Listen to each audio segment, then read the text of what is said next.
एक म्यान में दो तलवारें नहीं रह सकती। और नीचे मैंने उस बात का समर्थन किया कि अगर अपोज जैसे जो समान प्रवृत्ति के योद्धा हैं, एक टीम के दो कप्तान नहीं हो सकते। एक होगा उप कप्तान जो कि थोड़ा सा छोटा होगा, एक होगा कप्तान। दो सेम कप्तान नहीं हो सकते, या तो किसी को छोटा करो किसी को बड़ा। एक म्यान में दो तलवारें नहीं हो सकती, किसी एक को निकालिए, ठीक है ना, किसी एक को तो जहां पर बात का समर्थन किया, भ्रांतिमान का अर्थ क्या होगा? भ्रांतिमान का अर्थ होगा सर जहां पर भ्रम की स्थिति उत्पन्न हो जाए, जहां पर भ्रम की स्थिति हो जाए, जहां पर भ्रम की स्थिति हो जाए वहां पर क्या होगा? वहां पर हो जाएगा सर भ्रांतिमान। जैसे जैसे देखिए, मुन्ना जब माता के सर पर देख देख दो चोटी, भाग उठा भय जानकर सर पर सांपिन लोटी। कि सर पर सांपिन लोटी, सर पर सांपिन लोटी अर्थात जैसे ही किसी बालक ने अपनी माता के सर पर दो चोटी देखी कि मेरी माता के सर पर दो चोटी हैं, दो चोटी हैं, ठीक है ना, बालों की दो चोटी बनाई है, उसे वो गोदी में खेल रहा था माता की गोदी में, लेकिन उसको लगा कि माता के सर पर दो दो सांपिन आ गई हैं, दो दो सांपिन आ गई। दो दो सांपिन आते ही वो क्या हुआ? वो वहां से भाग खड़ा हुआ कि मैं नहीं आऊंगा अब माता जी तुम्हारे पास, तुम्हारे सर पर तो सांपिन है। उसे भ्रम हो गया, उसे क्या हुआ? उसे भ्रम हो गया कि मेरी माता के सर पर तो सांपिन डोल रही हैं, भागो यहां से। अच्छी बात है। तो भ्रांतिमान अलंकार, ओस बिंदु चुग रही हंसनी मोती उनको जान, यानी ओस के बिंदु को चुग रही है एक हंसनी, क्योंकि हंस के बारे में मान्यता यह है कि वो मोती चुगता है, हालांकि ऐसा कुछ नहीं है, लेकिन मान्यता है कि वो मोती भी खाता है, मोती चुगता है। अब कहीं पर सर्दियों का मौसम है, कहीं घास पर ओस जमी हुई है, हंसनी को भ्रम होता है कि ये ओस की बूंदे नहीं है, ये मोती है, तो वह उन मोती को चुगने का प्रयास कर रही है। इस स्थिति को क्या कहते हैं? भ्रांति। उसको भ्रम हो गया। अच्छा, मानवीकरण किसे कहेंगे? जहां पर किसी निर्जीव वस्तु का सजीव तरीके से वर्णन होता है, वो मानवीकरण अलंकार है। इस पेन के लिए मैं एक ऐसी पंक्ति बना दूं कि इस पेन में भी जान है, इस पेन में भी प्राण है, तो ये क्या होगा? मानवीकरण अलंकार हो जाएगा। जैसे बादल, बादल में जान है क्या? नहीं, लेकिन मैंने कह दिया मेघ आए बंठन के, मेघ आए बंठन के, यानी मेघ क्या कोई सूट वूट पहन कर आए हैं क्या? मेघ आए बंठन के। निर्जीव वस्तु को सजीव की तरीके से दिखाना मानवीकरण अलंकार है। अभी कुछ पंक्ति करेंगे इसकी। उसके बाद संदेह अलंकार। सबसे ज्यादा दिक्कत पता है कहां होती है? इन दोनों ही अलंकार में, एक भ्रांतिमान में और एक संदेह अलंकार में, कि सर कब तो भ्रम होगा और कब संदेह होगा। और भ्रम और संदेह क्या एक ही चीज नहीं है? संदेह होना या फिर भ्रम होना क्या एक ही चीज नहीं है? नहीं, एक चीज नहीं है, दोनों में अंतर है। भ्रम की स्थिति क्या है? जैसे मानकर चलिए इसके सर पर चोटी थी, माता के सर पर चोटी थी, और माता ने क्या किया? यानी किसी बच्चे ने क्या किया? बच्चे ने चोटियों को सांप समझ लिया, सर्प उसने समझ लिया, उसने मान लिया कि ये चोटी नहीं है सांप है, और वो वहां से भाग गया। जहां पर हम मान लें, जहां पर हम मान लें भूल के कारण, भ्रम के कारण, वो तो स्थिति हो जाएगी भ्रांतिमान की। लेकिन जहां पर सब 50-50% की स्थिति रहे कि या तो ये हो सकता है या फिर ये हो सकता है, वो संदेह अलंकार होगा। कैसे? मैंने कहा नारी बीच सारी है कि सारी बीच नारी है, और नारी ही की सारी है कि सारी ही की नारी है। इसका अर्थ क्या है? जहां पर अभी हम रंग रूप के आधार पर चयन नहीं कर पा रहे कि कौन सी नारी है और कौन सी सारी है। जब द्रौपदी का चीर हरण होता है तो हम चयन ही नहीं कर पा रहे कि नारी के बीच में सारी है कि सारी के बीच में नारी है। ये स्थिति संदेह की है। लेकिन यहां पर सर अभी तक माना नहीं है कि कौन सा सही है कौन सा गलत। यहां पर बच्चे ने चोटी को सांप मान लिया और वो भाग गया। जहां पर मान लेगा तो क्या होगा? भ्रांतिमान अलंकार। जहां पर थोड़ा सा भी संशय रहा वो संदेह हो जाएगा। बारीक अंतर है। इसी वजह से उत्तर प्रदेश एसआई भी पूछती है, कांस्टेबल में भी सवाल देखने को मिले हैं।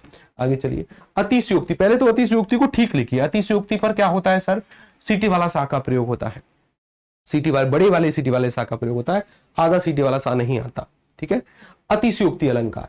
अतिशयोक्ति का अर्थ होता है कि सर बढ़ा चढ़ा कर कहना। जैसे कंप्यूटर जी हमसे कल कह रहे थे कि सर हमारी धर्मपत्नी जी की आंखों में हमें समुंदर दिखाई देता है, झील सी गहरी आंखें हैं, कोयल सी उसकी बोली है। मैंने कहा अच्छा, मैंने कहा कुछ ज्यादा ही तारीफ हो रही है, ज्यादा ही तारीफ कर दी। झील सी गहरी आंखें, कोयल सी उसकी बोली ये क्या हो जाएगा? ये हो जाएगा ज्यादा बढ़ा चढ़ाकर तारीफ कर दी कि सर वो जब जुल्फें खोलकर चलती हैं ना तो उनकी जुल्फों को देखकर कभी कभी सूरज भी रास्ता भूल जाता है। जुल्फें खोलकर मत चला करो, दिन में रास्ता भूल जाएगा सूरज। ये सभी क्या है? बातों को ज्यादा बढ़ा चढ़ाकर कहा। जहां पर बातों को ज्यादा बढ़ा चढ़ाकर कहा जाएगा अतिशयोक्ति हो जाएगी। ये जैसे कई बार काव्य की पंक्तियों में ऐसी लाइन आती है, हनुमान की पूंछ में लग ना पाई आग, लंका सगरी जल गई, गए निशाचर भाग। इसका मतलब अभी तक हनुमान जी की पूंछ में आग लगी नहीं और आपने लंका जला दी। इसका मतलब क्या है भाई, पहले आग लगने दो पूंछ में, उसके बाद लंका का दहन होगा। लेकिन अभी तक पूंछ में आग नहीं लगी, लंका जल गई, अतिशयोक्ति है, ज्यादा बढ़ा चढ़ा कर प्रयोग कर रहे हैं। मोस्ट प्रबल संभावना है कि इस बार मैं आपको प्रतीप अलंकार से कोई सवाल दिखाऊं, ठीक है ना। प्रतीप अलंकार, ये तीन तो इंपोर्टेंट है ही जो बॉक्स में बंद है, ये तो मुख्य है, इनसे तो सवाल आने हैं, पक्की बात है 100%। लेकिन प्रबल संभावना है कि प्रतीक अलंकार से भी सवाल आए। क्यों? क्योंकि सर प्रतीप अलंकार जो है ना, हमने उपमा अलंकार में पढ़ा था कि तुलना होती है। कैसी होती है तुलना? जैसे कंप्यूटर जी ने कहा कि सर हमारी धर्मपत्नी का जो चेहरा है, जो मुख है, जो मुख चंद्रमा के समान है। इन्होंने ये कहा कि मुख चंद्रमा के समान है, मुख चंद्रमा के समान है। लेकिन अभी अभी ना ये ज्यादा ही, थोड़ी बहुत 4-5 दिनों से मैं देख रहा हूं, थोड़ी सी ज्यादा तारीफ और करने लगे। मैंने कहा कि तुम्हारी धर्मपत्नी का मुख चंद्रमा के समान है, तो ये बोले नहीं सर आपने गलत सुना, मैंने ये नहीं कहा, मैंने ये नहीं कहा कि मुख चंद्रमा के समान है, मैंने कुछ और कहा था। मैंने कहा क्या कहा था? तो ये बोले कि नहीं सर, जो चंद्रमा है ना ऊपर, चंद्रमा हमारी धर्मपत्नी के मुख के समान है। इन्होंने ये कहा। इन्होंने क्या कहा? देखो समानता जब कोई तुलना होती है तो कैसे होती है? किसी चेहरे की तुलना चंद्र से होती है, यानी किसी तुच्छ वस्तु की तुलना किसी प्रसिद्ध से होती है, प्रसिद्ध को कहते हैं उपमान, ठीक है ना। तो ये बोले कि नहीं सर मैंने ये नहीं कहा था कि हमारी धर्मपत्नी का मुख चंद्रमा के समान है, गलत सुन लिया सर आपने। मैंने क्या कहा था? मैंने कहा था कि जो चंद्रमा है, वो जो चंद्रमा है वो हमारी धर्मपत्नी के मुख के समान सुंदर है। यानी जो प्रसिद्ध वस्तु है उसकी तुलना तुच्छ से कर दी, तुच्छ से कर दी। जहां पर उल्टी तुलना होती है उस स्थिति को कहते हैं प्रतीप अलंकार। जरूरी जानकारी है, जहां पर भी तुलना सीधी हो रही है तब तक तो क्या है? तब तक तो है सर उपमा अलंकार, और जैसे ही तुलना उल्टी कर दी तो प्रतीप अलंकार। डायरेक्ट सवाल आते हैं कि उपमा अलंकार का विपरीत अलंकार कौन सा है, उपमा अलंकार का उल्टा अलंकार कौन सा है? प्रतीप अलंकार। लिख लो, कहीं पर छपेगा ये सवाल कि उपमा अलंकार का उल्टा अलंकार या फिर प्रतीप अलंकार का उल्टा अलंकार उपमा अलंकार, ठीक है। सर्वश्रेष्ठ अलंकार है उपमा अलंकार, ठीक है। आगे चलते हैं। अवन्वय अलंकार लिख लो, इसके भी सवाल आने की प्रबल संभावना है। अवन्वय अलंकार की अगर मैं बात करता हूं तो ये कहां पर होता है? जहां पर एक वस्तु की तुलना उसी वस्तु से कर दी जाए।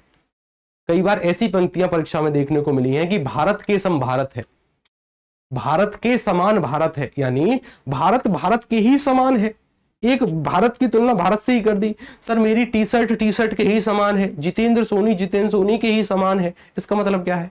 एक वस्तु की तुलना उसे, कंप्यूटर जी के ही जैसे हैं, तो इसकी स्थिति हो जाएगी कि सर एक वस्तु की तुलना उसी वस्तु से कर रहे हैं। आगे चलिए। विभावना अलंकार। विभावना का पहले अर्थ समझना है कि विभावना का अर्थ क्या होगा? कल्पना करना। क्या करना? कल्पना करना। किसी भी काव्य की पंक्ति में अगर हम कल्पना करेंगे तो क्या होगा? विभावना अलंकार हो जाएगा। बिनु पग चले सुने बिनु काना, यानी पग नहीं है, पग यानी पैर नहीं है फिर भी चल रहा है, कान नहीं है फिर भी सुन रहा है। बिनु पग चले सुने बिनु काना, इसका मतलब कल्पना कर रहे हैं, कल्पना करेंगे, कान नहीं है फिर भी सुन रहा है, पैर नहीं है फिर भी चल रहा है, इसका मतलब विभावना अलंकार है। किसी भी काव्य की पंक्ति में ऐसा प्रतीत होता है कि कल्पना करी जा रही है, जहां जो वस्तु नहीं है ये कार्य भी हो रहा है, तो क्या हो रहा है? विभावना अलंकार है।